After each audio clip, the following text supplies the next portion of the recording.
following is a production of Dirty Mo Media. Hey everybody, it's Dale Jr. back again for another episode of the Dale Jr. Download, another season of the Dale Jr. Download with my buddy TJ Majors. It's starting. Yeah. Hey, congratulations to you, Bills.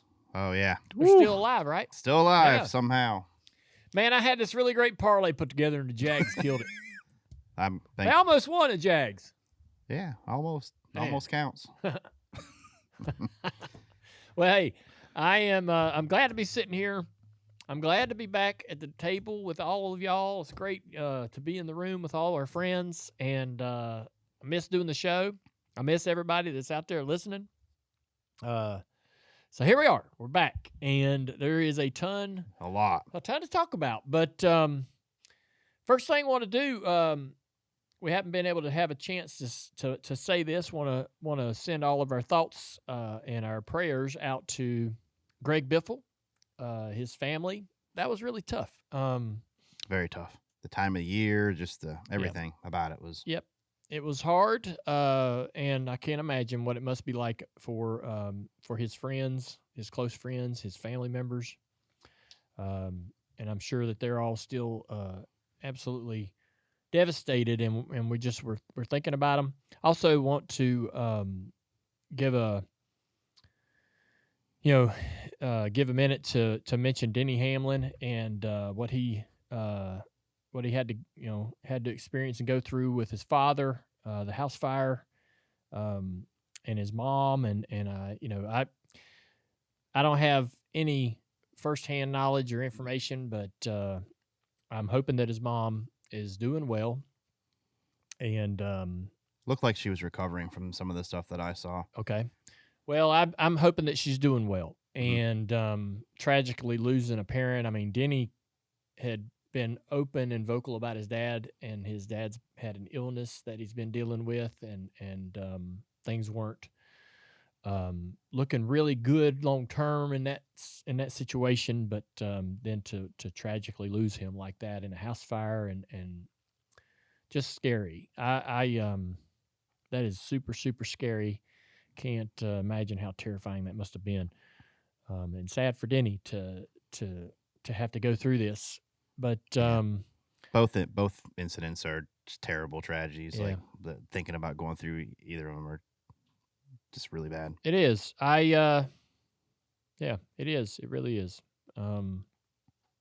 We kind of get caught up in our lives and doing the day to day and trying to get our kids to school and get up and do things and just, get here and do a podcast. And I think we forget about how delicate things are, how delicate life is, how quickly things can change. And we're,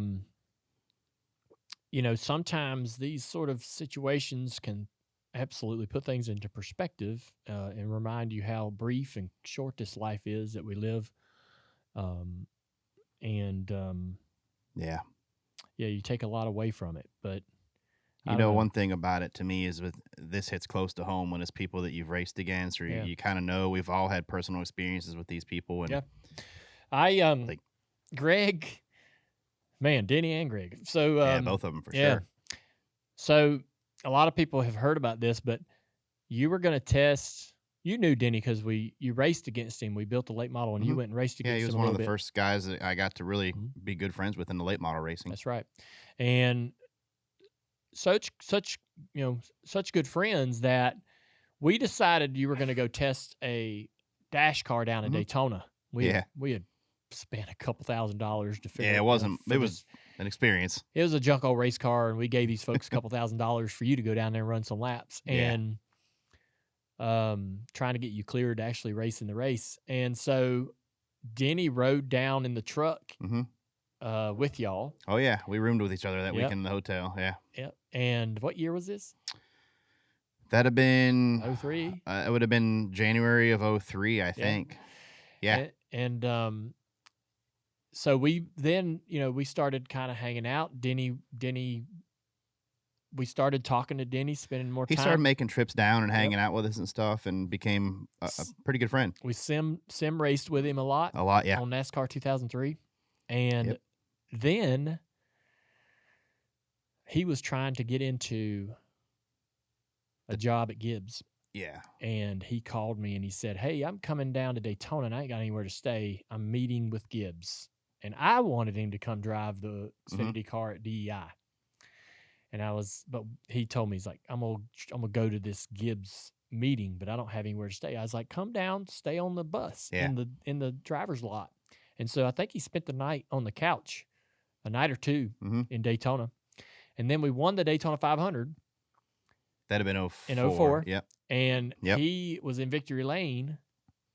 And then when the Victory Lane celebration was over, he carried the trophy back to the bus. Yeah. And so, he would go on to become Denny Hamlin.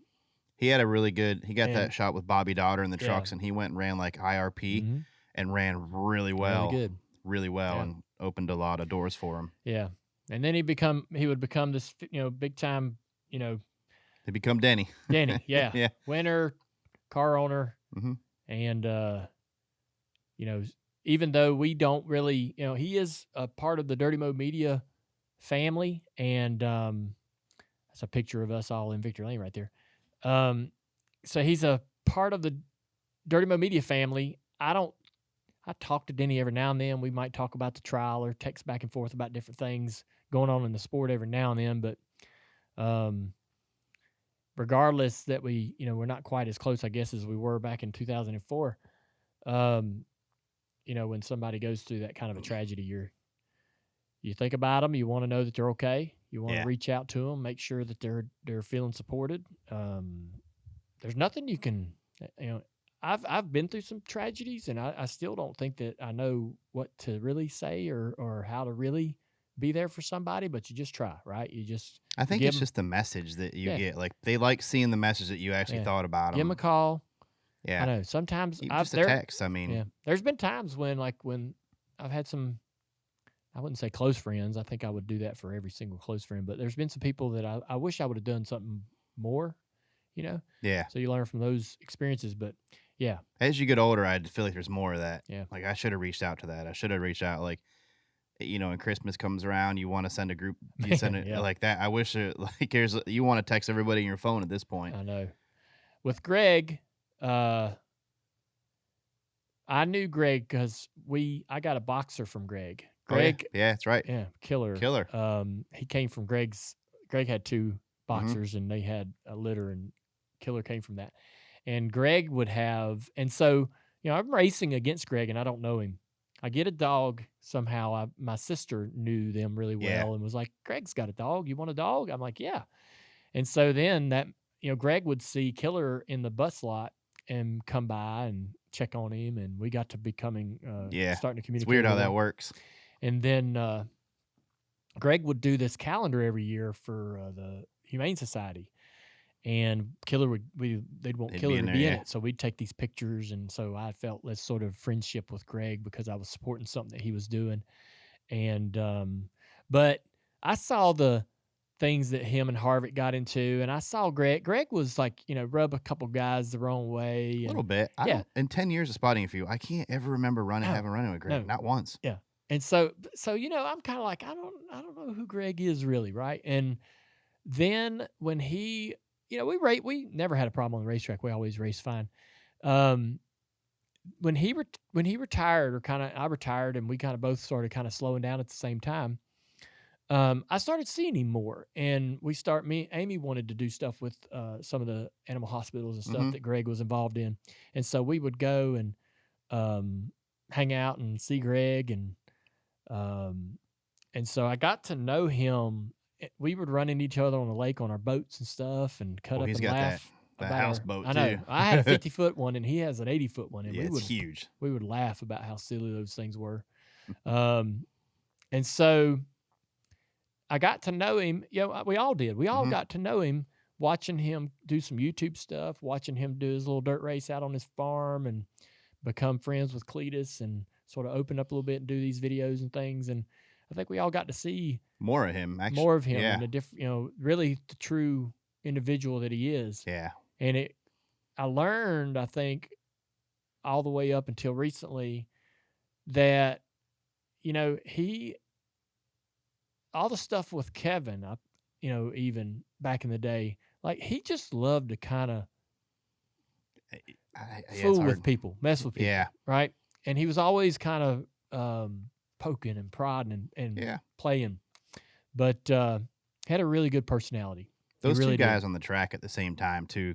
I can see where they could have some run-ins. Oh yeah, but Greg was, I'm not, we all know what he did for the Western North Carolina and all that stuff, but I'm just saying, just as a person, like if you were sitting at the table with him, hanging out, he was so fun. I always remember the story when I don't know what we were doing. I was at your house, and remember when the helicopter landed? He just landed in the yard. And we're like, I don't know who that is. And he comes walking up, and he's like, yeah, I thought you lived there. I followed this creek bed around, and we're like, holy cow. Yeah. And we just hung out for a little bit. Yeah, which was kind of cool. I mean, I don't know many people that would do that. Just Greg Biffle. Yep. Which was kind of neat. So, but like that, like every time you see him from him, he'd always say, hey, he's always super friendly. Mm-hmm. He just loves to have fun too, man. Like them races he did on his farm and stuff, like you said, man, they were fun to watch. Yeah. And just a great guy. Yeah. Well, that's that's gonna be on our minds, I think, for the rest of this year at least, and going forward. And I love what Cletus is doing. Be like Biff. Yeah. I think that's a good slogan. Yeah. I love that Cletus is trying to keep help sort of remind people of who Greg was. So anyhow, want to get into, we had a big announcement in NASCAR yesterday. The playoff format was announced, and I was invited to come be a part of that. And I was excited to, honestly, I'll be honest with you.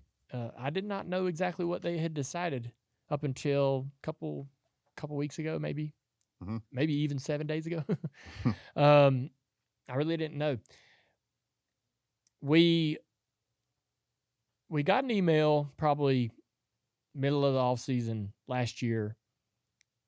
Said, you've been picked to be a part of this committee. You want to be a part of it? And I said, yeah. And so didn't know who else was on it.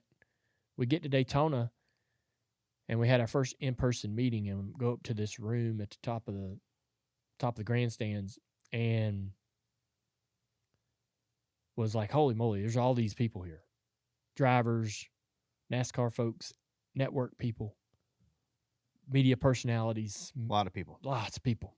And I'm thinking, I really thought out of the gate, this is going to be noisy, and I'm pretty sure how I feel about all this is going to get lost in the conversation.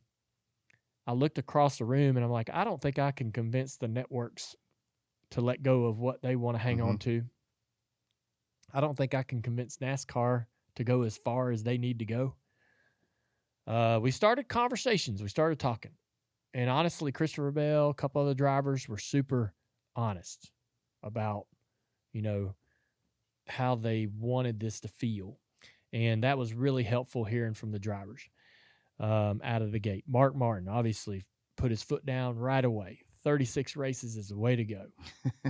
He went far. I mean, that's Mark. Listen, he's there's a lot of credit being given to Martin, and it's due. It's deserving, because right out of the gate, he's like, this is the best way to do it.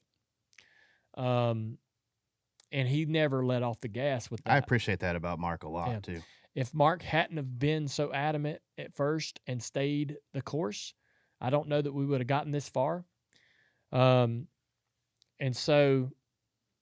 he really did put his neck on the line, because when he first said that in that first meeting, I'll be honest, man, there's a lot of people I think rolled their eyes, just, blocked it out.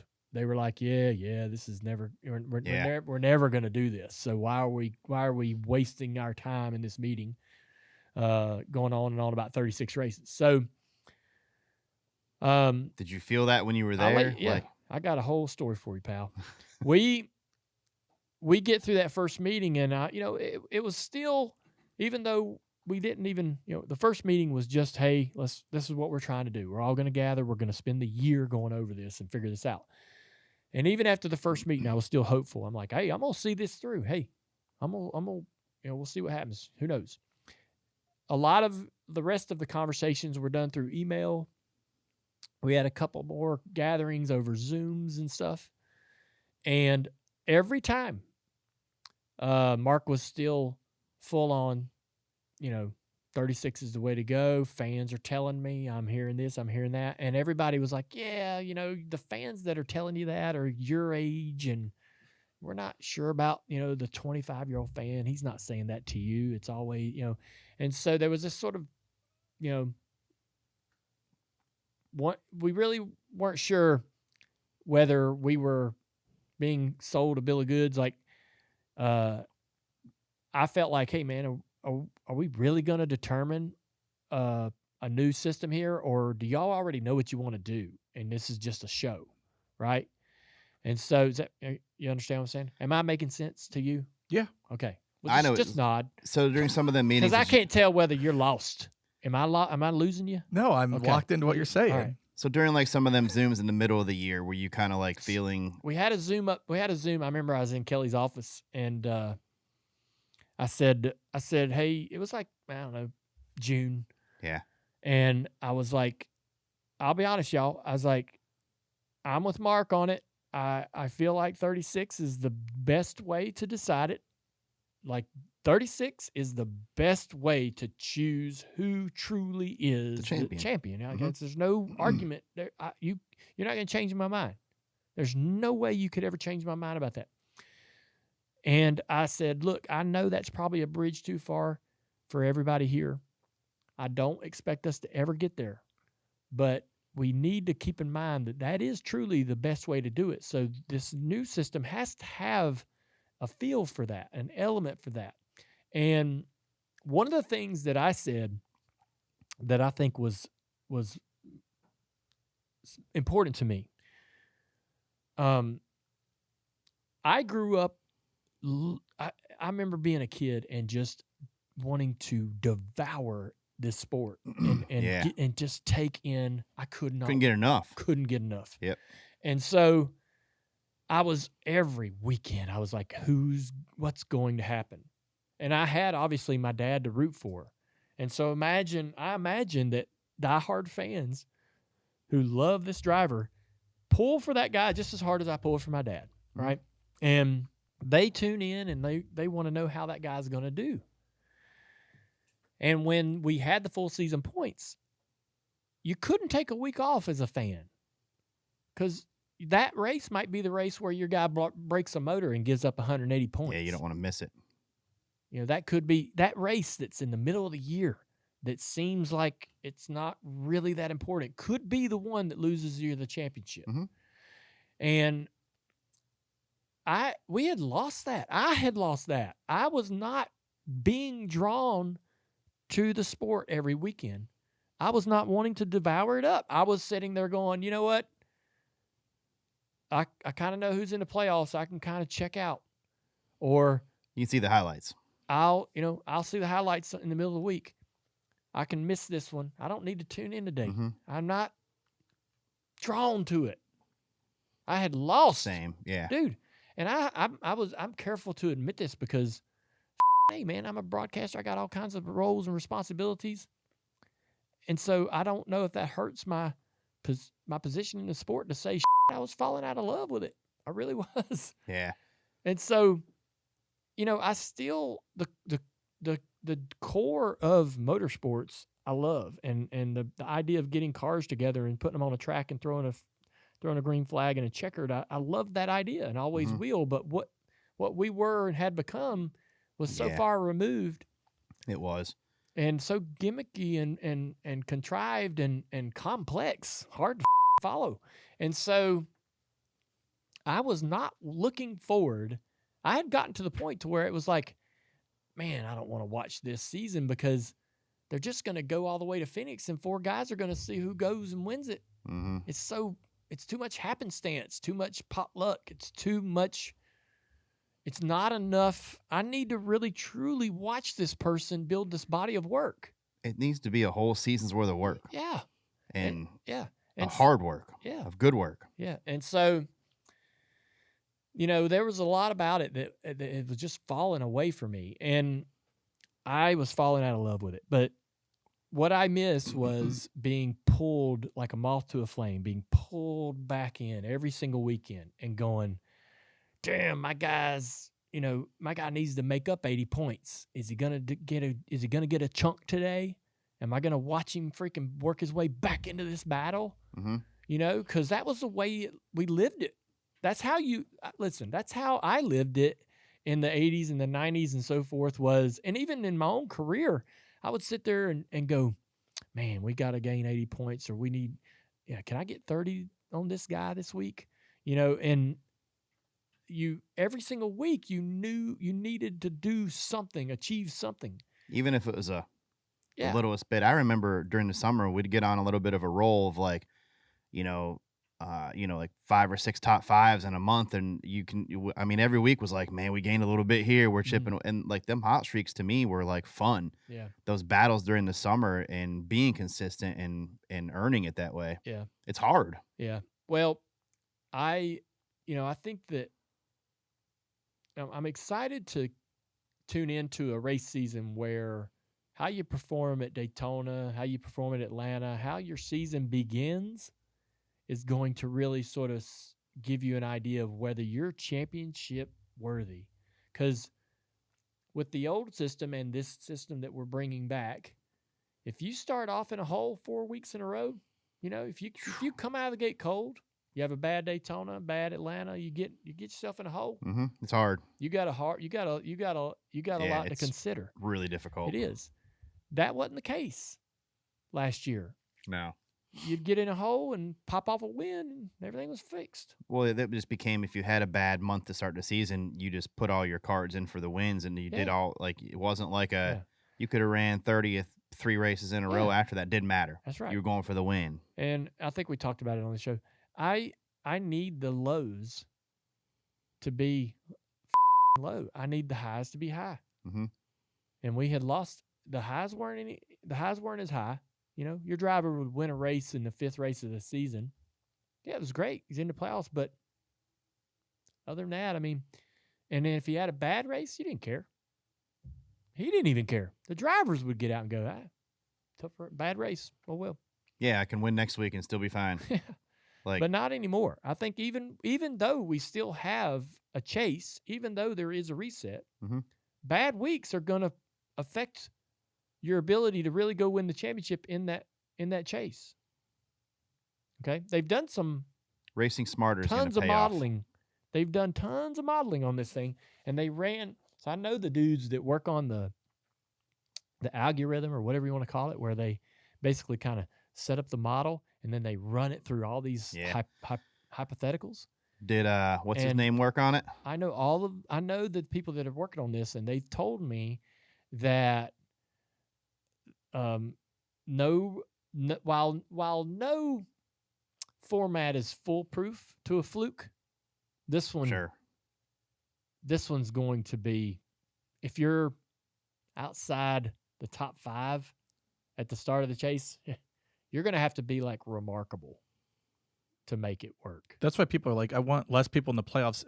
It's fine if you have 16 because it's fine because like 10th through 16th, you have a very, very slim chance. You got to hit it if you're going to freaking 8. So what's the point difference between 1st and 16th to start the chase? The regular season champion starts at 2,100. Yeah. And each person, and then second's 75 points and so on, with a 5-point drop after each. Sorry? Second 75 points? What? First gets 100, second gets 75, third gets 65 with a 5-point drop for each seed after. Yeah, so the guy out front, the dude's number 1's 25 points 25 had second place. To start. Yeah. Yeah. It's half a race. And that's pretty big because you think about it's half a race.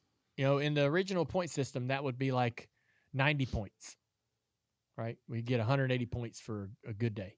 But if you get hot, it is obtainable. It is. Which is good. Which is right. You're going to have to get hot. And you get 55 points if you win now. But let me ask you this now. P16 in points. Joey Logano, 16 in points. gets hot, first race of the playoffs. How far behind is 16th to the leader? Look at your notes right there. You're basically starting at 0, right? You're starting at just 2,000. Okay. So he's how far back? 100. That's 2 races. I mean, if he wins points from that. I mean, listen, but if he wins the points from that, that's deserving to me. Oh, yeah. Yeah. But listen, so we'll sit there. We'll sit there in the middle of the season. We're watching in the old system. We're watching the bubble, and it's like, a couple guys, and they're like 20 or 10 points apart. And you'll have this guy that's in like 20th, that's 40 points back or a whole race back. And they get kind of close, maybe 30, maybe 20 points with them, but they never get to that bubble. And if you have, so let's just say the top 3 guys in the chase are going to have a points advantage. They are also the top 3, the best 3 cars of the season. They're great. They're good. They're going to go run 10 races. They'll stub their toe here and there, but they're not going to give up 2 races to the guy that's been 16th in points and had a 16th point season. You know what I'm saying? It'd be tough. They're not going to give up 2 races. 3 of them aren't going to give up 2 races to the guy in 16th in points. So like you might beat one of them, because they might have they're going to blow, they're going to have to blow a couple motors. Couple accidents and motor. Yeah, they're going to have just a chase, which can happen. But could. I just, it doesn't, I agree. Like, they could have cut it to 12. They could have cut it to 10. They probably should have.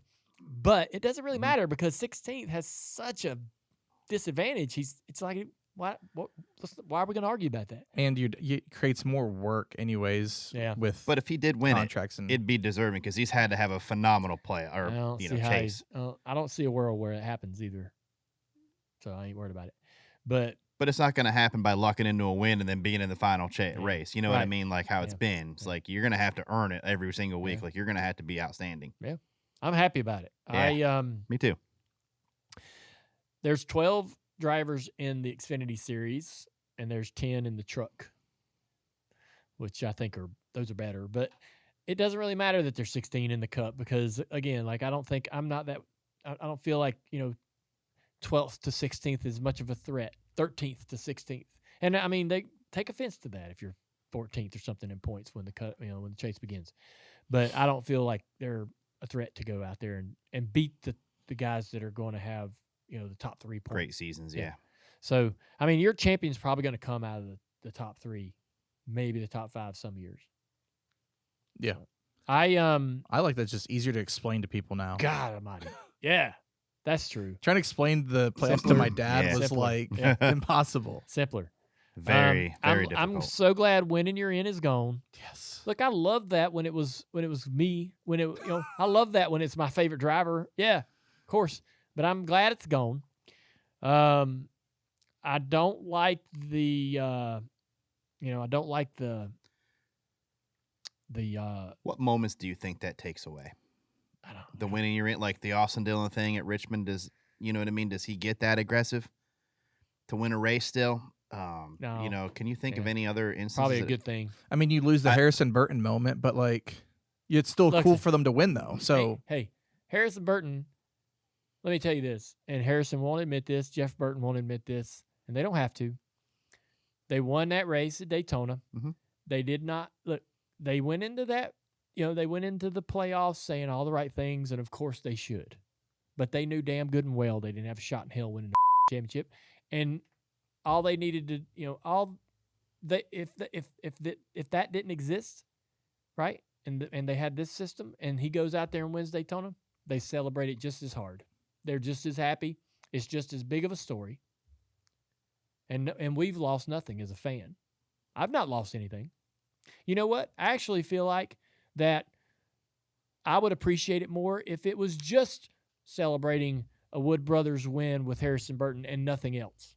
Yeah, I was fine with that. The fact that other playoff baggage was tied to that moment was actually problematic for me. You know what I mean? Mm-hmm. It might, I agree with that somehow. It's weird to think about, but I think it weighs it down some. It did. Like, I'd be happy. I was happy that he won the race, Yeah. and he should be. And but I do think that it went from like here, like, oh, but I mean, Now, you're taking up a spot. What John Wood would sit here and tell us, well, that costs us a lot of money because we make that's like a $2 million check when you lock into the playoffs, right? So that's gone. So there's listen, I am a fan. I've got an opinion. I don't expect everyone to agree with mine. John Wood would say that the winning you're in was good for the Wood brothers a couple of years, and by God, they, I can understand his point of view. And if I was a guy that was, running the Wood brothers and I had a charter, I would be like, man, I really enjoyed getting that, that money if we could get ourselves into the playoffs with a win. So it affects everybody uniquely. It really affects probably Trackhouse the most. Why? Well, you had SVG, and then you bring it over Connor, who you think might have a chance to win a road course. Has anybody done the math on whether SVG would have made it on this system? That's a good question. I don't know with the new points. Yeah, I think he's 60. Because that would have been 60 more points. 22nd? He was 22nd points in the old system. I think that if you do the math, I bet you SVG is 16th in points. I would hope with his season last year. It'd have to be. Yes, by 2. And you know what? He deserves it. Yeah. I would have been like, hey. Yeah, he deserves it. He deserves it. Won, 6 races? Yeah. He had a great season. 4 in the regular season. Yeah. Yeah, he had a great season. Yeah. And he got the biggest thing that I saw with SVG wasn't the road course wins, because you expect that from him. It was the other tracks that I saw him get better at. Yeah. And he's learning them. Yeah. So that's really good. Yeah. So I will say also, I don't know who doesn't know what's going on with all this. I'll give you some more information around the playoffs if you haven't been paying much attention. Just for Cup, 16 drivers, no winning you're in. We're going to start the season. You're going to accumulate your points. The top 16 in points are going to go into the chase. Race winners are going to collect more points, 55 total. That's a 15-point increase over last year. All the points awarded for positions and stage results remain the same. There are no bankable playoff points, so you don't get a playoff point. You know what? This sucks for broadcasters because our asses are used to one thing, right? Where I'm gonna f up. Be ready. Call my ass out. Points are gonna reset for each series. And there'll be a 25-point premium awarded to the regular season champion. So, when we start the chase, the top seed will have 2,100 points. Second, 2075. Third will be 2065, and there's a 5-point drop after each. Yes. So just pretty silly, basic, simple. We'll learn that quick. Yeah, that's easy. But I'm gonna screw up a couple times in the booth. But hey, I'll be honest, I'm so relieved. Like when you guys heard this announcement, I don't know if y'all felt this, but when I got out of there yesterday, it was like a ton of bricks had been pulled off my shoulders. And I had this feeling of anticipation about the new season. I have this feeling that we're back. Like, let's go. Let's go. I am so excited to tune in and know that the Daytona 500 is one cog in the leg of this big wagon wheel that you're going to have to build all season long to complete this journey to be a champion. And, in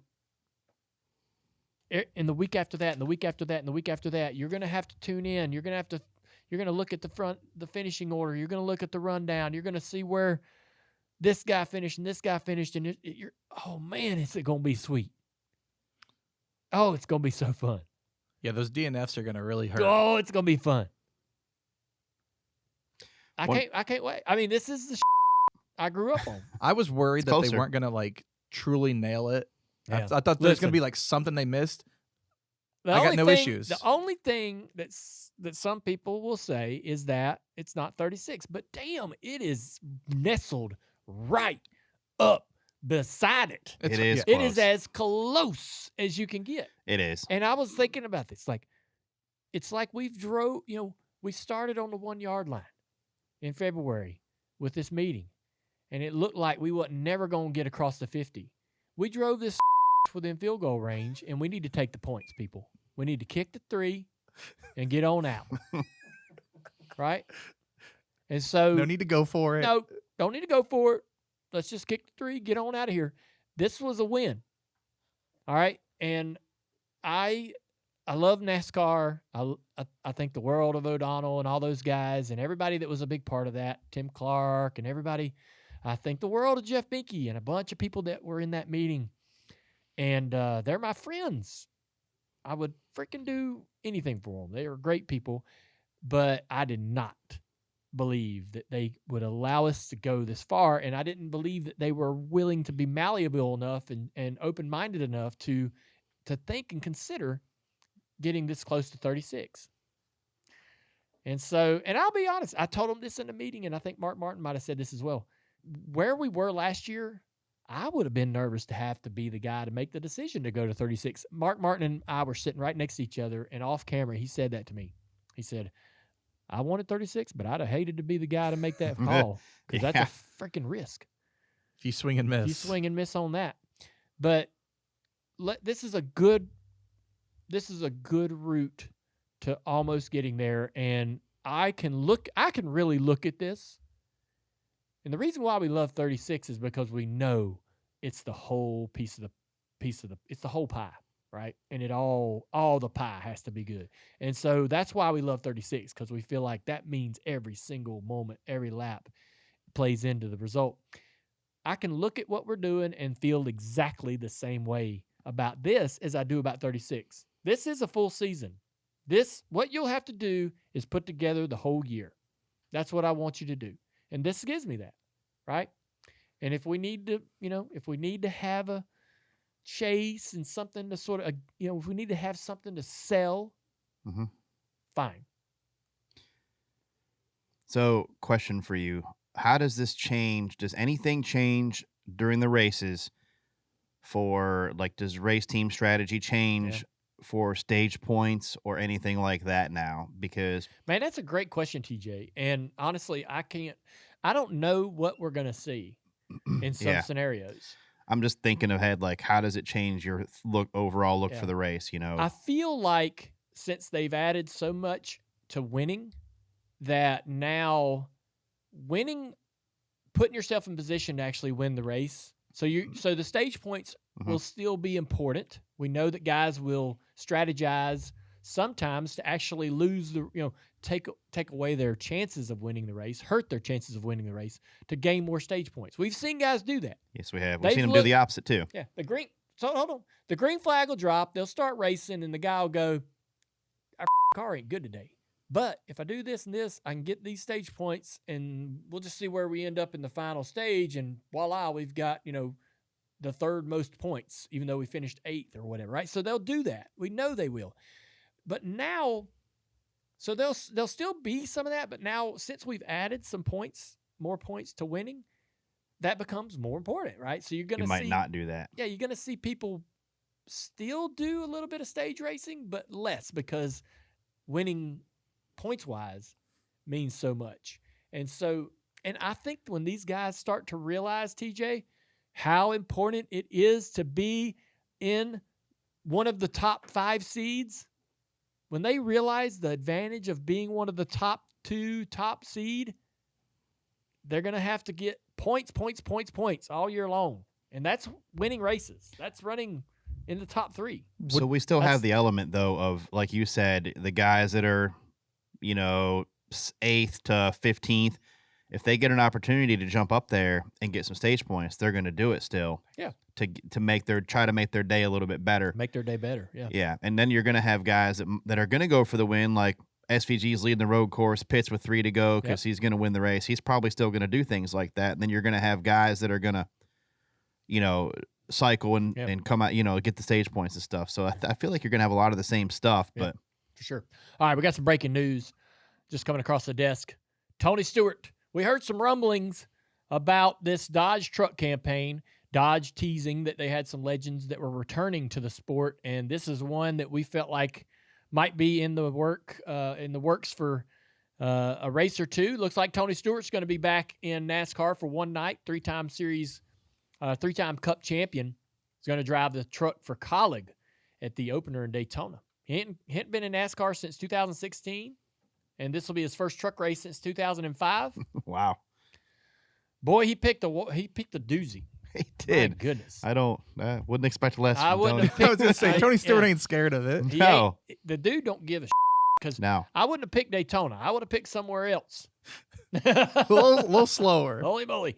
It must be writing him a nice check. I'll say that. But listen, this is what Dodge wants to do. They want to create noise. They want to create a splash. This doesn't work for Dodge by just building trucks, cars, going out and winning races. They need the story. They need to be the big deal on social media. They need everybody talking about this. This is a start. That is the way that they'll get their board and everybody at Dodge to help support financially what's going to be required for them to get all the way back through the Cup Series. And so going out and winning races is good, but they need engagement. And so this is what this is all about. They are going to have the attention. Bringing Tony Stewart back to Daytona in a truck. That's how you do it. 100%. Yeah. Wow. Okay. I'm more inclined to watch the truck race. Oh, now yeah. than I I'm was not going 10 to minutes miss it. ago. I ain't going to miss it. For NASCAR's got to be loving that. The Truck Series has got to be loving that. All the drivers that are going to be in that series for that one night in Daytona. And there's a lot of, not to take away from Tony, but there's a lot of young guys that are coming to the Truck Series this year, too, that are out of late models and stuff. Yeah. There's going to be a lot to look at the Truck Series this year. That's right. Yeah. So big news there. Let's see. One thing that we got to talk about, the lawsuit. I think everybody's ready to put that behind them. We hadn't really reacted to it. I feel like that I talked to Jim France, I don't know how long ago, a long, long time ago. And I was like, what's going on? What's going to happen here? And he said, it's going to take a while. He said, everybody's going to have to compromise a little bit on both sides, but it's going to be all right. And that's what happened. That's kind of what ended up happening. Everybody, it went probably way farther than it needed to. A lot of things came to light that a lot of people probably wish that hadn't. And that was unfortunate for NASCAR. A lot of dirt came out. We saw a lot of shit that none of us really wanted to see, but it is what it is. And so NASCAR had to give up a lot. The teams even probably compromised a little bit as well for the good of the sport, but they walked out of that courtroom together and faced the media, and from what we can tell, have put that behind them and are moving quiet. Yeah, moving forward. It has been quiet, which I like. Yeah. The one thing that has happened since is Steve Phelps stepped down as from commissioner, his commissioner role. He was the president of NASCAR, and then NASCAR made this commissioner position, and he has stepped down. I talked to Phelps about that. He told me he hopes this is a way for the sport to move forward, if that's what needs to happen. I don't mind telling you that I think Phelps is a great dude. I know what he said about Richard Childress is not cool. I didn't like it. I don't think that was a good thing to say about Richard. No matter what you think about Richard Childress is close. Pioneer, icon. Yeah, but he's near family to me. He is, yeah. I grew up in his shop, and my dad drove his race cars, and we've got a connection and a bond unique to a lot of other people that I'm friends with in the industry. And I did appreciate what Phelps said about him. And I would tell that to Phelps, and Phelps would agree that it was a dumb thing to say. I agree. We've all said things in text messages that we probably would prefer some people not to see, but if you're a guy in Phelps' position, you can't say that in a text message. You can't be with your buddies and think that, man, this is a safe space. And so, that was a mistake on his part. He's owned it from what I could tell. And Steve Phelps will land on his feet. He's a good dude. And he's done some great things in our sport. And he's shepherded our sport through some tough times. And I know I'll catch some for that. I don't give a shit. This is what I believe. And I also like O'Donnell. I've been around him my whole career. I know exactly how he feels and what he thinks, and I know where his heart is. And if y'all were paying attention during the trial, we all learned that both Phelps and O'Donnell were actually trying to get the teams what they freaking wanted. So I mean, even aside from what Phelps said about Richard, Phelps and O'Donnell were kind of working to get everything right. And they were trying to make it work. Yeah. I mean, so NASCAR, I don't believe will the commissioner position will go away. They're not going to fill it. I don't think they're not going to. There's no need to have a commissioner in our sport. O'Donnell's the president. He's going to move us forward, and I feel confident about that. I think the dude he's been at the short track ranks. He's traveled around K&N. He's been to all these little bull rings. He's got 30 years in this sport, seen all the levels, done all the jobs. Like, he knows the and he kind of knows what, and he, if you're part of the group that is a bit nostalgic toward what we used to be, and how, kind of fun the sport was in the 2000s, he's a guy that was around for that. And I think he's a guy too that can pull us back in that direction where I wasn't so sure that the sport was willing to go before all this went down. So, he feels like it's been pointed. Yeah. We'll see. We'll see how it works out.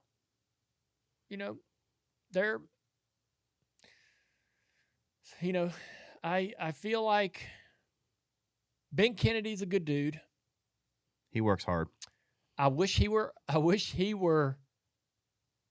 10 years older with 10 years, more. I wish he was, maybe he's ready to take on more, but we need him now.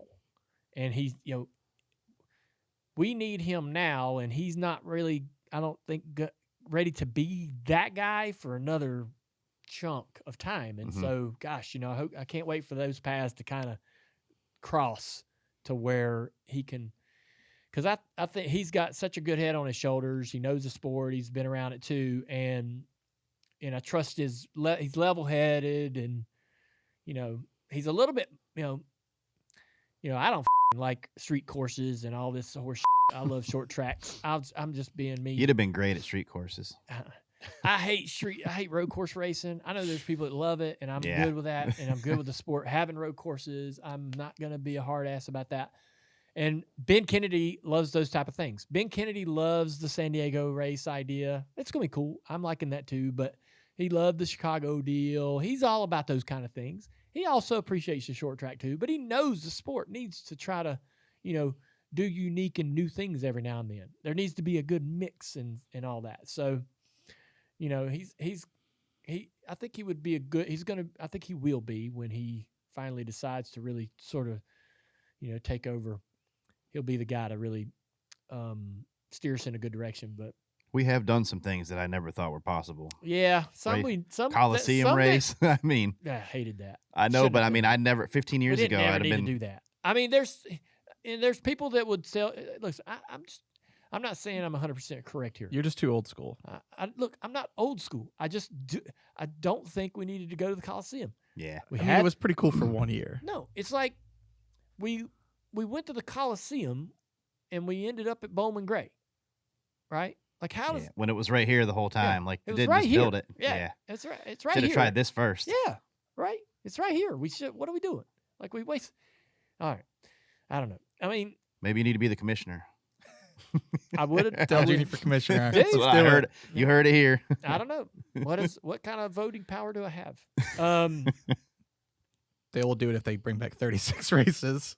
No, I don't need that. I think you like where it's at. I would have to ask. I would do it if they walked in this room and asked me to do it right now. I'd do it. I'd have to call Amy and say, "Hey, man, think about being a commissioner. You might want to wait a couple more hours. Yeah. So.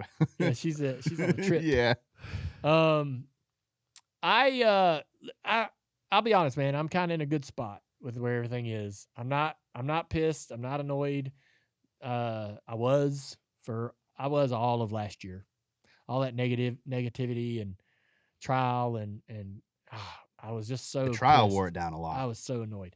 And our freaking format. I didn't realize how bad I hated the format until it finally got out of here. And I couldn't say it. You know what I mean? You couldn't be completely honest. It was like an ex, a girl you're dating. Like, well, I mean, I'm a broadcaster and I want that job. I want to be here. I do want to be here. But I can't sit here and go, hell yeah, tune in there, 600 at Charlotte. I hate this playoff stuff though, but don't, still tune in. Tune in for the race, but yeah. But so it's a tough spot for me to be in. I don't want to lose my job. Not that I would lose my job, but like, you want your that wouldn't go over well. You want your broadcasters to kind of stay out of So I was trying to protect myself and every, I don't know. So a lot of gains have been made with the format. The tire made a lot of gains last year. The car, I feel like there's been a lot of things with the car that are being adjusted and trying to go in the right direction. So there's a lot of things that are looking good. Yeah. One thing that I found interesting, Chip Weil, good buddy of ours. He's now with the Drivers Advisory Council. Yeah. They work with NASCAR on safety, other competition initiatives. He was named the executive director of the Driver Advisory Council. He was a former Daytona track president and NASCAR executive also. I wonder why he left the NASCAR building to go do this Drivers Advisory Council. Because I don't know. I mean, he's been in touch with. I mean, he's always been in touch with all the drivers. Like, you know what I mean. So I know it doesn't surprise me that he's working with them. But I don't know why would you leave the big building. I'll be honest. I don't know. Yeah, I don't. The drivers, I couldn't do it. If you're the commissioner, you could tell us. I mean, dude, I could not do it. I could not be the advisory director. I couldn't do it. Why? Do you saying dealing with those drivers? Dealing with drivers. I used to be one. Oh yeah, We're head cases. We got egos. Still are. We all think we know everything. Yeah, I deal with that in our league. 31 of you. And we all think that our idea is the best idea. One, of course. And so, like, if you got 12 or 30 or 10 or 5 in the room, all 5 are going to be like, no, this is what we need to do. 100%. And you're like, oh. And then they text on the side. And I'm still sitting here thinking the same way. Am I not? Like, I still am the same way. Yeah, it's tough to do, like, man. If I annoy the shit out of you because of my takes, like how hard-headed I am about this is the way, this is how, that's how drivers are. Imagine 4 or 5 of those in the same room trying to be the guy to corral that shit. Mm-hmm. No, thank you. It's tough. I guess Burton was like, I've had enough. I think he's still. Oh, he's with. I think he's still involved though, right? What is he? What do they? They always do that. What did they? He's gonna stay on as a. What do they say? Consultant. Consultant. Advisor. Consultant. Something. That's always the. Yeah, you ain't gonna hear for that mug. You ain't gonna hear from him, man. If you get the stay on as a consultant deal, that's a gravy. You ain't gotta do. You just sit back. Yeah. Am I right? I mean, I guess it is, yeah, because even when they make like coaching changes and stuff, this guy's going to stay on as a special advisor to the board or like, something. Whatever. Yeah, okay. Yeah, sure, I'll do that. Yeah. Yeah, why not? Do they still get paid to do that? Or imagine. Is that a paying role? Yeah. I'd go change my number. Hey, you want to stay on a consultant? You haven't answered our text. No problem. It is a tough deal, though, because everyone has a different view. I don't know. I'm just man. I don't know. Chip, it is tough. Good luck, Chip. Hope you enjoy that. You got your hands full. Hey, everybody! You want the latest Dale Jr. download apparel? Visit shop.dirtymomedia.com. We're always adding new stuff all the time, especially like when we say something silly on this show. We'll put it on a T-shirt. Again, check it out at shop.dirtymomedia.com. So the Cars Tour, I'm wearing a T-shirt representing. Cars Tour is starting their season. Our first race is toward the end of February. We got 2 back-to-back races on the 21st of February. The Cars Tour goes to Coastal Plains That's a Saturday. And then the next following week, we're at Southern National. So 2 back-to-back races, the 21st and the 28th. That'll kick off the Cars Tour season on Flow exclusively. If you're not a subscriber to Flow, you're missing the hell out because they've got all the Chili Bowl bull. Flow's pretty much got everything. They got everything. Yes, you're missing out. And it's one flat fee. You don't have, you don't have to buy the subscription and then buy the races. Some streaming platforms sell you the subscription and your annual subscription, and then they make you buy the damn race. It's the worst thing ever. It's so bad. I get so mad when that happens. Well, that's why the Cars Tour chose Flow. That's why we wanted to be with Flow, because you pay one flat fee and you get everything. You get college sports. Oh, there's so many categories. Every weekend they have 10 to 20,000 college sports events. Every weekend. Not to mention the short track and dirt stuff, everything they have on there. It's ridiculous. So a lot of racing too, yeah. So anyways, they're also, Flow has a new program called the Floatium. Oh. Think about the word podium. It's called the Floatium program. It's a $100,000 program for the 2026 season. It's kind of like the Noble 5. Every 2 races will set up a group of drivers that'll be able to race for $10,000 in the 3rd event. And this will just reset. Every 3 races, we're going to have a driver in the pro and the late model stock racing for $10,000. All right. For example, if you go to the first race of the year at Coastal Plains and you run in the top 3, you have locked yourself in to the Floatium in race 3. The next race at Southern National, run in the top 3, you're locked in to the Floatium in race 3. So the 3rd race could have 6 guys going. It could for have 10 3. grand. The same 3 It could have 3. It could have 6. That's right. The same 3 could run top 3 both weekends. It could have 3. It could have 4, 5, or 6. And you don't have to win the race to get to $10,000. But if you in win, race you're 3. in. You don't have to win the race to get to $10,000 if you're in, you Yeah. just finish ahead of the other guys in the Floatium. They'll have a banner on the windshield to signify that they are part of that program in the 3rd race of the season, or 3rd race of each block. So that's just a bonus on top of the bonus. purse. It's just a $10,000 carrot out there for these guys to put in their pocket. Somebody's getting it. Damn right. All right. Our purses have increased for our champions in both the pros and the late model stocks. $30,000 to win the championship in late model stock. The pros doubles to $15,000. We're paying back to 5th. In pros, we're paying all the way back to 10th in the late model stocks. The late model stock purse is crazy. I think second's $20,000. Third's $12,500.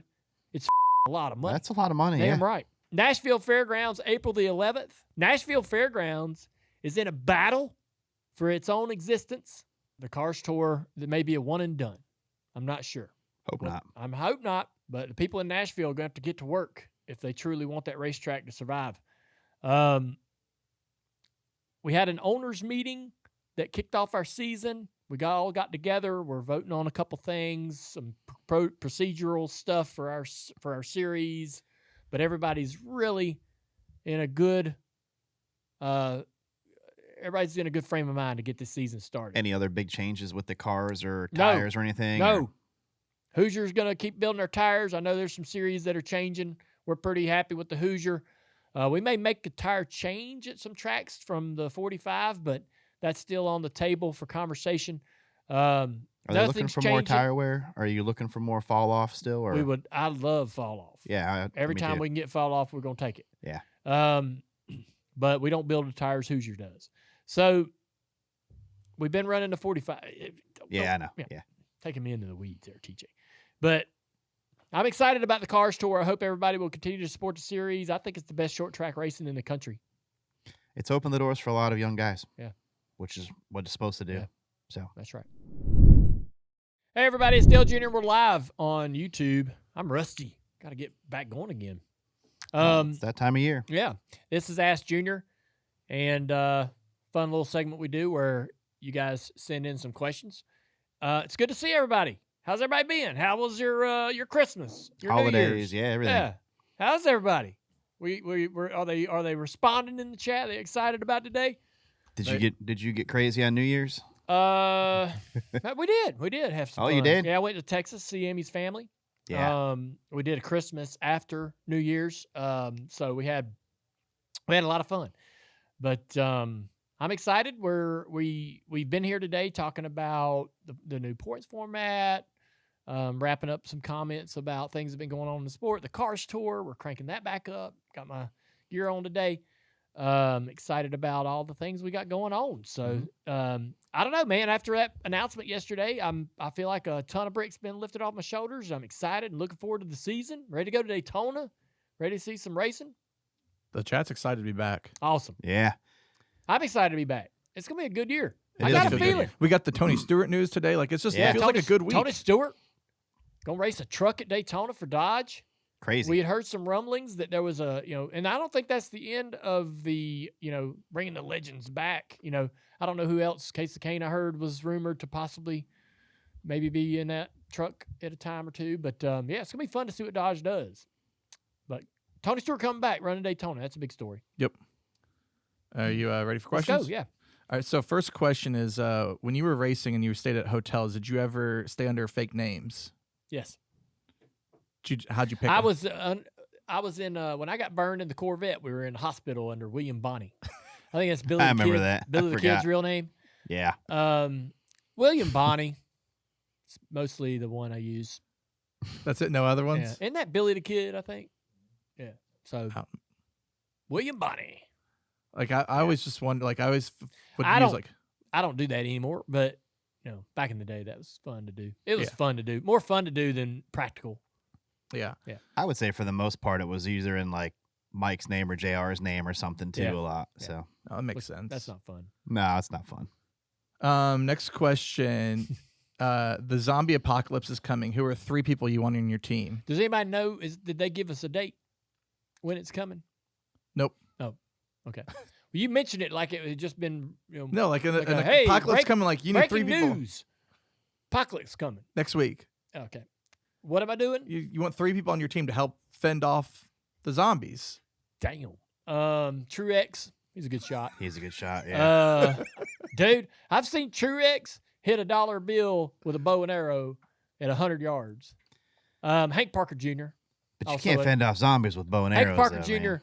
man. and all the juniors. Hank Parker Jr., Truex Jr., and me. Yeah. You get one more. Well, while we're at it, let's see what other juniors are out there. I would say, need somebody who can. Oh, the dude who, he's on YouTube. The outdoor boy. Yes, the Outdoor Boys. Yeah. The dad. Oh, that guy is crazy. Yes. My fingers are so cold. Yes, Like every episode. Outdoor Boys. Him. Yeah, What's that his guy. name? I was thinking about him. Luke. Luke. Yeah. Luke Nicholas. I Hell would- yes, dude. We are surviving this. I am not worried. Oh yeah. Yep. That's the main guy Yep. right there. The 3 juniors and Luke. We I got would- it. I would just take him. I'd probably take you because of your basement. We could just you got a lot of supplies down there. All so- right. No, you can't though. can't. Dale's on his own team. Yeah, I got beer. Wow, that's got- my team. I can pick my own team. Got the supply of beer down there. No. Yeah. Yeah, that's a good. That guy's channel is good. Who else you taking, TJ? We do need a compound, so I do like my property. Come on. Oh, the property. Yeah. Yeah. If there is if there I feel like we could set up if a there good facility there. if there was a zombie apocalypse, I would be texting all my family, be like, "Y'all come on, we'll just all camp here." it's in the right place to defend too, Yeah. like where it sits. Yeah. Do you know anybody that has a bunker? No. We thought Carl Edwards had a bunker, but we've learned that he's not the prepper that we thought. We thought he was prepping all these years, but he's just sailing. I don't know when that has a bunker. Yeah. Surprisingly. Yeah. You get Bear Grylls. Do you want a bunker? I mean, if No. Look, no. I was thinking about this the other day. I mean, the bunker, right? It's underground, great. You're hidden, but once they know the bunker's there, they just got to just suffocate the breather pipe, right, or the the ventilation, right? They just I mean, they eventually could run you right out of there pretty easy, you right? can't stay there forever either. Yeah. Well, I don't know how those. Yeah, how do you get the oxygen?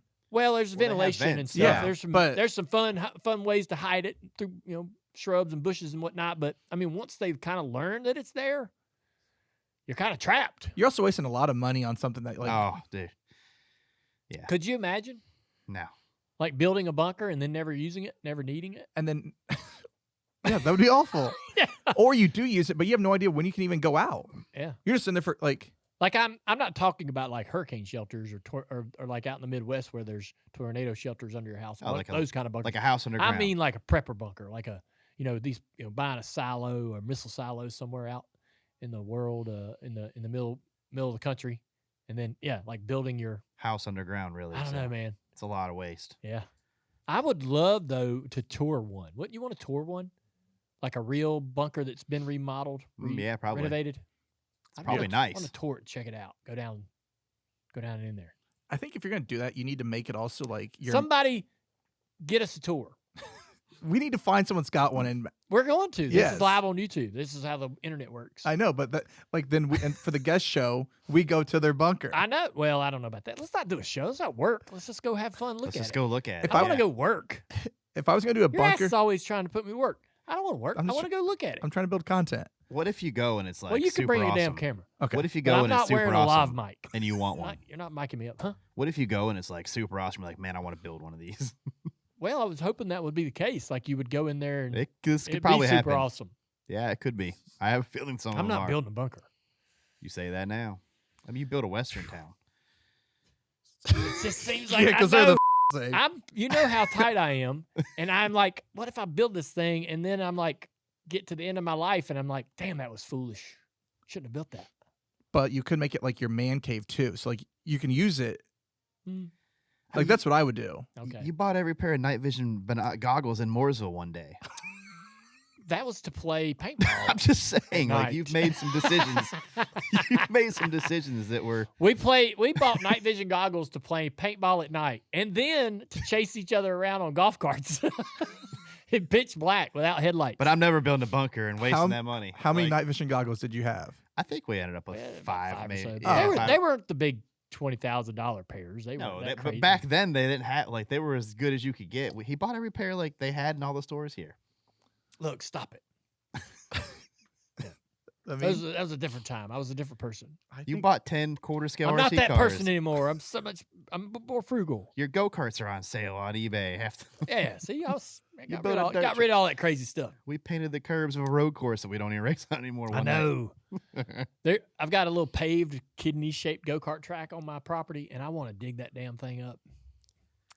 I've wrecked on that thing Because once. every time I walk by it, I'm like, what What a a- waste. Of, It is. what a waste of money. So build the bunker there. So, well, it's down on a creek bed in a floodplain, so it can't. Yeah, you don't want to You be know, at there. flood the It'd bunker flood. now. It'd flood it. Yeah, That'd Yeah, be it would awful. flood it. flood the bunker now. So what would you put there? I just dig it up. I want to dig it Yeah. up because it's a reminder every time I drive by it that I was stupid. I'm like, if I could just make it a grassy meadow, I Yeah. will maybe forget that I did that. That one time we came back from Talladega and you're like, you want to go paint the curbs on the go kart track? Sure. This Sass Junior's getting a little too honest. Can we move on to the next question? Do you want a random one from a fan here? That's usually what this part's about. This one, though, I don't. That's usually what this segment's about. So, I don't- so Pinbuster Rule wants to know which current or past driver is the best cook. Huh? Is there a driver that's a really good cook? He wants to know. I don't. That's- How would I know? Random. And I weird. did go into Elliot Sadler's bus one time, and he was cooking pork chops in vinegar, or he was boiling vinegar. Yeah, I got that right. So he was boiling white vinegar in a frying pan, and he had pork chops in there. White vinegar and Are you pork. sure? I've He's- never heard of that yeah. before. Sure, it wasn't like applesauce. Huh? What? Applesauce and pork chops. Boiling No, applesauce, though? He had a frying pan with about a half inch Oh. of vinegar boiling, and he had the pork chops in it. Oh Jesus, Yeah, that doesn't sound good. I know. I was like, hey, that's interesting. But that's Elliot. I wish I could do his accent, Oh, because then I would tell you, I would do an Elliot Sadler impersonation Can you and try really it? sell this story. But it's kind of Try it. his accent would make you want to try it. I don't think you would. I mean, it's probably It good if he's sounded all cooking right. it. Yeah, I mean, if I'll he's admit cooking it. I went home and tried it. It wasn't too bad. gives a little tang to the back end of the pork chop. So not good. Yeah, not bad. What was your favorite recess game growing up? Kickball, freeze tag, foursquare, dodgeball, Red Rover. Break some arms. I was always good for some kickball. Kickball, like, on the diamond. Yeah. Where else do you play kickball? Well, we had a game called mat ball, which is like kickball, but a little different. Oh. You could, once you got on base, you could stay on base for just running. I just liked hide and seek, just regular hide and seek, or tag. Did you ever capture the flag? No, man, dude, I was old. We didn't have like, we just had. See, when I was a kid, we were just still playing tag. We were still hiding and seeking. The problem is though, you're just sitting there all day. If you're good. Yeah. Well, when we got a ball for kickball, that was like upgrade. It's like the new PlayStation coming out. TJ?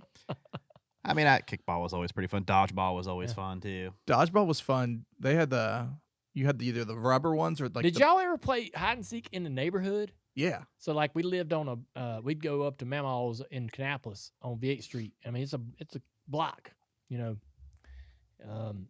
that was fun. If you knew when you knew the neighbors and everything. Yeah, I mean, like you were literally like, all right, you're up at Mamaw's house on the steps counting to 150 or whatever. And you had limits how far you could go. You could literally go to the other end of the block and hide under somebody's front porch. Yeah. And they would, it'd be like an hour. This one little leg of the game taking this whole hour for the person to find. I mean, it was like fun. That's the way to play Long it. form. Speaking of hiding, so when I used to do this to Amy all the time, but now I don't know why. I guess because the girls are in the house, I quit doing it. But I used to hide and scare her all the time, all the time, around simply, like literally just around a corner. Oh yeah, not like, and just so easy, so much fun. And Nicole or Isla, my oldest, is doing that. Oh, nice. All the time to all of us. Perfect. It sucks because she's good. This little girl is hiding around every corner, ready to get you. Have you thought about returning the favor? I'm gonna have to start. It's probably a good idea. Yeah, fight. I didn't want to encourage it because I didn't. Amy's not a big fan of all of this. She didn't like getting scared all the time, so I didn't want to kind of. But now Amy's on a trip, so I got the girls this week, and I'm gonna tell you, man, I'm just gonna say we've had a really good week. I don't want to say it's easy. I don't want to say that. Don't do that. It's early in the week. It is early. It's Tuesday. Still got a couple days. I've had the girls for the whole week. It's been great. It's easy. It feels like a whole week. It feels like it's been a whole week. Oh, the days are long. I had them all day Sunday. This long day. All day yesterday and today and then tomorrow and Thursday. And we haven't had one hiccup. Not one argument, not one disagreement. We get up in the morning, we brush our teeth, we're downstairs, we're dressed. We've left on time for school every day. We're happy. We're not arguing. We're not fighting. Going to bed on time. I can't wait for Wednesday. Everything's going well. Yeah. So maybe while Amy's gone, I can start scaring the shit out of Isla, seeing how she feels about it. But here's the problem. Because Amy would get mad at me. If I scared Isla, Amy would be like, "You're encouraging it. Don't do that." That's the problem, though, is you're going to do it now thinking you're okay. Isla's going to see it as, oh, I can do this. Then when she's Amy already comes, doing it. But then she's going to do it more, and then when Amy comes back, she's going to get her good. They'll grow out of it. Yeah. They're going to grow out of it. I like it. I like they're I going to like grow a out little of it. mischievousness. I like a little. Oh, Nicole's got that. Dude, I know. Nicole is me. Nicole's, yeah. She's gonna be a problem. I mean that in the nicest way. But so we have one user saying they used to play tackle hide and seek. Damn. How do you play that? I think that's just football. Damn. Yeah, I mean, that's like. So that's to get them, you got to tackle them. Holy cow! Yeah. Like, okay, it's kind of I like never heard of that. Till me today. neither. I don't. Next question. We had some people asking what the hood's going to be next year. Hey, I'm glad we got around to that. So the hood on the wall, we get this hood made, and then we sign, all our guests sign it, and then we donate it to the foundation, and they auction it off, which we have an item right now on eBay for the Dale Jr. Foundation. NASCAR has an alumni group, and they sent hats to all the people that are in the alumni, and I guess I'm one of them. Kenny Wallace got a hat. Well, I got that hat in a box, and I thought, well, I'm never wearing this. Right? I'm glad to be an alumni, but I'm not walking around with a hat. It's weird to wear it. It says alumni. I'm not doing that. So I signed it, and I put it on the foundation's eBay. You can go to the foundation website if you want to bid on this. It's a 1 of 1, and I signed it. So it's like there's not another one like it. Maybe you'll want it. But anyways, like that hat, we're going to put this Bud hood that we have in here. So we had everybody sign, myself, all of our guests. And we're going to have to put up a new hood. So I thought to let TJ pick the hood this year. And TJ has chosen. I've chosen. And we're not going to tell you what it is, but I want everybody to try to guess what hood, and you're never going to get it. Try as you may, you will never guess this hood. But I think it might upset some people. It might, but it's going to make a lot of people happy, and it's going to surprise the people, and it's pretty badass. It's a great idea. It's a good one, TJ. Badass idea. It's going to look great. I'm going to take some for it, but yeah, you might. The fact that we have to give you a compliment hurts me. I will say this: it's a past driver, and he's with us. He's still with us, and we'll get him to come in and sign it. Maybe he'll be a guest. That'd help it out. There you go. Yeah. Oh yeah, he's got to sign it. He's definitely got to sign it. Yeah. Okay. It's gonna look cool. Yeah, it will. It'll look great. It's very iconic. I can't wait. And it's TJ's idea. Look at me. Let TJ get a little skin in the game here. Have a little fun. Yeah. Did you see this Reddit? Dale's being nice to TJ. Yeah. I'm just waiting for your turn. Dale's always nice to They me. said I was an last year. Yeah. It was because of the points format. Oh, okay. We're good now. We're good. It's going to be a great year, y'all. Write that down. It's going to be a great year. Yeah, I'm gonna bookmark this one, TJ. I feel like 100%. it really is. I'm not. I feel like it's going to be a freaking awesome year. We're all going to have fun. I think it'll help, but you're still pretty damn moody. We'll see. I do get moody. Well, usually when you lose your football games. I lost last night in the national championship. Got beat by Houston. TJ got beat by Houston as well in the playoffs. But I made it back. I just didn't defend my crown. I can't believe you didn't pull out the trick play. He would have been ready for it. I was waiting for you to do it just for fun. He had my ass kicked by halftime. It was over. There was at one point I didn't think you were going to score. One point I didn't think you were going to even score. I know. So I was like, geez. Yeah. When you kicked that field goal, I was like, hey, that's just getting the points right there. That's just So, getting it. Yeah, making it not look bad. Yeah. All right. If skill, experience, and capability was no issue, what profession would you like to have? Just basically, what profession would you what like would to you have? like to do? Yeah. What would you like to do if you could do it? Man, I had two. There were two that I do recall. Like growing up, man, I wanted to play for Washington as a football player. And I wanted to be a rock star. That would be like this is like 12-year-old me. Like lead guitarist. Yeah. No. You didn't want to be the singer? Okay. I think football player is almost a every kid probably wanted to be a football player. I wanted to be a football player, but now that I watch the game, I'm like, yeah. Oh, I know. I don't want to be it I anymore. don't know if I want to be that. You don't want to get hit? They hit hard and they get hurt a lot. There's a lot. It's so much different now, though. I mean, their injuries are like 8 months of rehab. Oh, man. Yeah. Did you see George Kittle this week when he got hurt? Did you see what he requested at tequila in the locker room? A bottle of tequila. Yeah. I guess he drank the whole thing. Yeah. He said. Yeah. Rock star.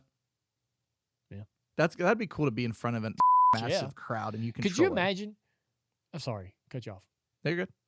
I was just going to kind of join what you were saying. Like, when you think about being a rock star, we're all jaded or we're all kind of we all think it's just you get up on stage, you got thousands of people singing your song, and it's just sunny and 70 and sunshine and roses. But I bet there's some crappy stuff.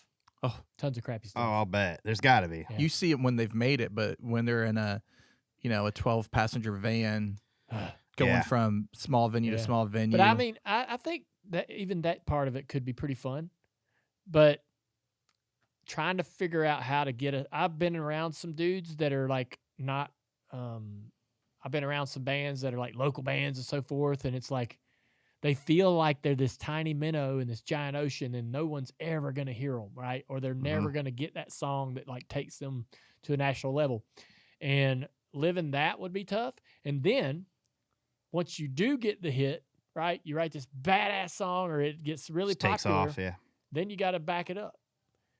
And you see a lot of people like just never can replicate the success, and some are the one-hit wonders. It's hard to hit. It's hard to write one hit. It's hard to write a second. Harder. Yeah. I think I was texting you during the Christmas break there. We went to saw my mom planned an AC/DC tribute band, and it was actually fun to go and see, but they had their Renegade parked out front. And I was thinking like the whole time, like, man, these guys they're this minnow right now, but they were really good. And I was thinking about things like and I went and looked at their schedule, and they're like all over the U.S. They're from Kentucky, but working their ass off. They're working their asses off, man. Yeah. I would ruin that. I would do it for the partying.